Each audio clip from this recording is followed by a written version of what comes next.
ஜாபிர் ரலியல்லாஹு அன்ஹு கூறினார்கள், இறைத்தூதர் ஸல்லல்லாஹு அலைஹி வஸல்லம் அவர்கள், நீங்கள் உறங்கப் போகும்போது விளக்குகளை அணைத்துவிடுங்கள், கதவுகளை தாழிட்டு விடுங்கள், தண்ணீர் பைகளை சுருக்கிட்டு மூடிவிடுங்கள், உணவையும் பானத்தையும் மூடிவையுங்கள் என்று கூறினார்கள்.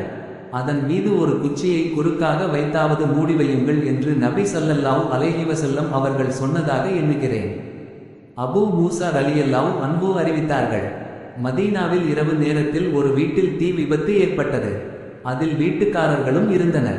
அவர்களின் நிலை குறித்து நபி ஸல்லல்லாஹு அலைஹி வஸல்லம் அவர்களிடம் தெரிவிக்கப்பட்டபோது, நிச்சயமாக இந்த நெருப்பு உங்களுக்கு ஆபத்தானதாகும்.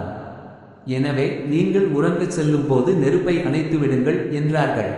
நீ உன்னுடைய படுக்கைக்கு செல்லும் போது தொழுகைக்கு செய்வது போல் உழு செய்து கொள் என பராவு இப்னு ஆசிப் ரலியல்லாஹு அன்ஹு அறிவித்தார்கள்.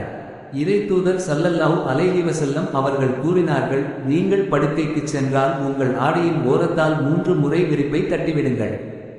உங்களது கீழங்கியின் ஓரத்தால் விரிப்பை தட்டிவிடுங்கள். அல்லாவின் பெயர், அதாவது பிஸ்மில்லாஹ் கூறுங்கள். ஏனெனில் நீங்கள் இல்லாதபோது உங்களது விரிப்பில் என்ன விஷஜந்து புகுந்து கொண்டது என்பது உங்களுக்கு தெரியாது என அபூ ஹுரைரா ரலியல்லாஹு அன்ஹு அறிவித்தார்கள். ஆயிஷா ரலியல்லாஹு அன்ஹா அறிவித்தார்கள், நபி ஸல்லல்லாஹு அலைஹி வஸல்லம் அவர்கள் தங்களின் படுக்கைக்கு உறங்கச் சென்றால் ஒவ்வொரு இரவிலும் தம் உள்ளங்கைகளை இணைத்து அதில் குல் ஹுவல்லாஹு அஹத், குல் அஊது பிரப்பில் ஃப்லக், குல் அஊது பிரப்பின் நாஸ் ஆகிய அத்தியாயங்களை ஊதிக்கொள்வார்கள். பிறகு தம் 2 கைகளால் அவை எட்டும் அளவிற்கு தம் உடலில் இயன்ற வரையில் தடவிக்கொள்வார்கள்.